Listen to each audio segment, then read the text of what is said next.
I cannot presume to be in someone's shoes to lose the label, because the label must be having some kind of use for a person with lived experience, right? So the question would be for people with lived experience, what it would mean to lose something like BPD, and what it would mean, what would be gained or not gained by having just a personality disorder diagnosis.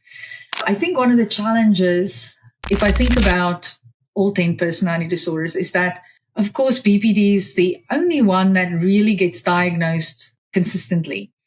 And the reason the others are not used so much, so I do think antisocial gets diagnosed or used to get diagnosed. And I do think OCPD would get diagnosed, but there's some of them that never got diagnosed, and because it was hard to find someone that meet those criteria. It's just that people are more complex than that. People are more complex.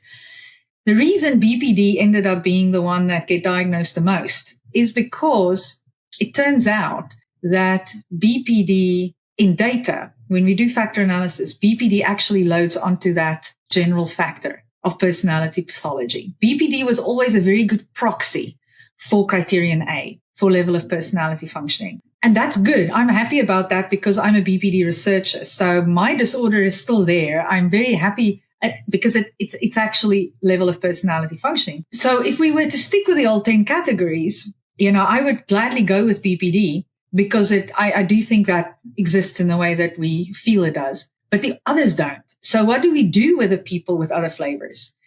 Where do they find a home, or where do they find a mirror or a community